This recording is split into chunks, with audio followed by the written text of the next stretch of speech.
ना तो बहुत अच्छा लग रहा है। कमेंट्स में बहुत सारे लोग बोल रहे हैं लव स्टोरी बताओ, लव स्टोरी बताओ। तो देखो, लव स्टोरी तभी अच्छी लगती है जब दो लोग साथ में बैठ के बताते हैं। जब इंशाल्लाह ऐसा मौका आएगा जब हम साथ में बैठ के बताएंगे तभी आपको पता चलेगा। बोल रहे छुपी रुस्तम या तुमने इतने साल से नहीं बताया, तो देखो मैं इसको क्लियर करना चाहती हूँ कि हर चीज का एक सही वक्त होता है। और लव मैरिज का सिर्फ ये मतलब नहीं होता कि आपने एक दूसरे को पसंद किया और किसी को इतना कन्विंस नहीं किया तो बस अब कर ली जिद करके बस उसी वक्त करा लिया, ऐसा नहीं होता है। अपने घर वालों को भी खुश करना पड़ता है, सेटिस्फाई करना पड़ता है। और हर लव स्टोरी में ये हमेशा होता है कि या तो दोनों की फैमिली नहीं मान रही होती है, एक की मान रही होती है तो एक की नहीं मान रही होती है। अगर चलो सब कुछ ठीक हो भी जाता है तो फिर सबसे पहले ये देखा जाता है कि लड़का क्या करता है। भाई इस मामले में बहुत अच्छे, वो मतलब एक लड़के है ना तो वो हर एक लड़के के पॉइंट ऑफ व्यू से भी सोचते हैं। बहुत सारे लोग क्या होते हैं, भाई जो होते हैं या फिर जो पापा लोग होते हैं वो सिर्फ अपनी बेटी के बारे में सोचते हैं, वो अपने आप को एक लड़के की जगह रख के नहीं देखते।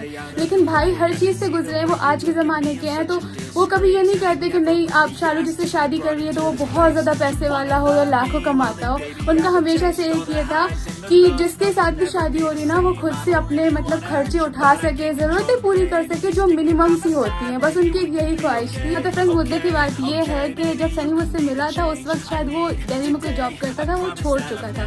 उसके बाद वो कुछ नहीं करता था कुछ मंथ्स तक। तो मैंने उसको क्लियर कर दिया था कि देखो तुम्हें कुछ ना कुछ करना पड़ेगा। वैसे अल्हम्दुलिल्लाह उसके पापा के पास ऐसा है, मतलब मधाम जैसा होता है, खेती वो सब, वो नॉर्मल भी रह सकता था, मतलब नहीं भी जॉब करेगा तो उसका लाइफस्टाइल चल सकती थी। लेकिन हमने उनसे कहा कि देखो भाई को चाहिए कि आपको कुछ करना पड़ेगा, मतलब तुमको कुछ करना पड़ेगा। मैं आप कर रही हूँ, इतनी फॉर्मल नहीं, हम लोग बहुत ज्यादा दोस्त के जैसे हैं तो हर तरह से बात करते हैं। तो मैंने उससे कहा कि देखो तुम्हें कुछ करना पड़ेगा। फिर उसने जॉब के लिए अप्लाई किया, उसके लिए काफी रुकना पड़ा। फिर जॉब के लिए वहाँ पे गया, फिर वहाँ पे पहली बार में 2 साल बाद आया, उसके बाद दोबारा जा रहा है, नहीं जा रहा है। घर वालों को यकीन नहीं होता कि चलो एक ही बार चला गया।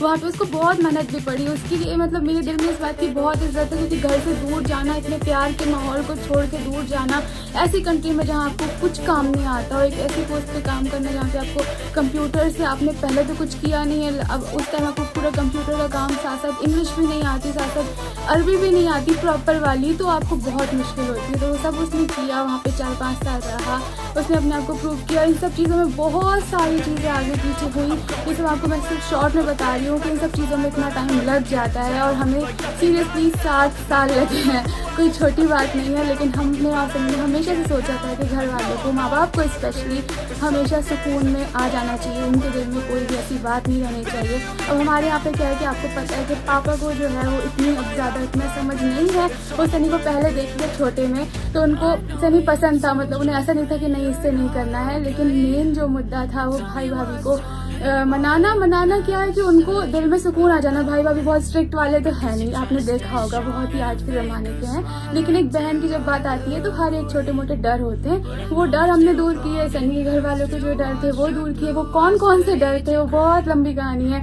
बहुत सारी चीज़ें होती हैं, फिर आसपास के लोग, रिश्तेदार, बहुत सारी बातें, तो बहुत टाइम लग गया। बस इसीलिए इतना टाइम छुपाना पड़ा क्योंकि जब तक कोई चीज़ पक्की नहीं हो जाए तो हम बता नहीं सकते। हम लोगों को कुछ नहीं पता था कि हमारी शादी होगी या नहीं भी होगी। दिल में यकीन था कि हाँ हमें एक दूसरे से ही करना है, लेकिन वो कब होगी और कैसे होगी ये बहुत ही मुश्किल था, इसलिए आप सबको नहीं बता पाई। अब जब सब कुछ ठीक हो गया है इंशाल्लाह काफ़ी हद तक, तो इसीलिए अभी आप सबसे भाई में शायद तो आप सबको बताने का ही मतलब था कि बहुत सारी प्रॉब्लम्स आती हैं, सब कुछ अच्छा नहीं होता है। तो अगर आप लोग भी ऐसा कुछ फेस कर रहे हो तो हिम्मत रखो, अल्लाह सब कुछ ठीक करेगा। आप तो सोचिए मेरे साथ तो ऐसा भी हुआ है कि हमारी एंगेजमेंट होने वाली थी, हम लोग जा रहे थे, जब बीच में आया था यूट्यूब पे कि सबा की एंगेजमेंट हो गई, लेकिन एंगेजमेंट हुई ही नहीं। हमारी तैयारियां हो गई, हमें टिकट करके निकलना था और लास्ट मोमेंट पर अगर कोई चीज़ कैंसिल हो जाए तो सोचो कैसा लगता है। वो कपड़े, वो ज्वेलरी अभी तक मैंने दोबारा देखी भी नहीं है। अभी तो मैं बहुत हंस के बता रही हूँ, लेकिन उस वक्त बहुत धक्का लगता है, तो बहुत कुछ सहना पड़ता है। लेकिन फिर आखिर में जैसे मैं हमेशा कहती हूँ सब ठीक हो जाता है और आगे भी मुझे आप सबकी दुआओं की ज़रूरत है क्योंकि आगे भी सब कुछ ठीक होता रहे जैसे अभी अल्लाह ने खुशियाँ दी है इतने सालों बाद। लेकिन लास्ट में मैं आपको बस एक चीज़ कहना चाहूँगी कि ये सब चीज़ें आप सह लेते हो क्योंकि अगर आपके जो सामने, जो आपके साथ है, जो आपका पार्टनर है, वो अगर आपको खुश रख रहा है, आपके लिए एफर्ट ले रहा है, एफर्ट मैटर करते हैं। एफर्ट लेने में अगर उसको 7 साल लग भी गए तो ठीक है, लेकिन वो लेता रहा। हर एक की फैमिली का माहौल अलग होता है, सबको मुश्किलें आती हैं, लेकिन अगर सामने वाला आपके लिए इतना कुछ कर रहा है, आपको भी उसके साथ हमेशा खड़े रहना चाहिए, बदलना नहीं चाहिए उसको।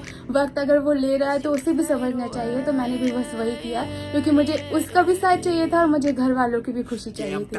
तो अब जब दोनों खुश हैं तो अल्हम्दुलिल्लाह मुझे बहुत अच्छा लगा। तो चलिए अपना ख्याल रखिएगा, दुआओं में याद रखिएगा। जो भी मैं बता पाई हूँ आपको समझ आ पाई हो तो ठीक है, क्योंकि इतनी आदत नहीं है और अकेले बैठ के कैमरे के सामने इतनी बात करना मुझसे नहीं होता है। हम आपसे मिलते हैं अम्मी पापा की एनिवर्सरी वाले ब्लॉग में, बहुत ही मजा आएगा। देखते हैं अम्मी को कैसे रेडी करूंगी, अम्मी दुल्हन बनके कैसे लगेगी।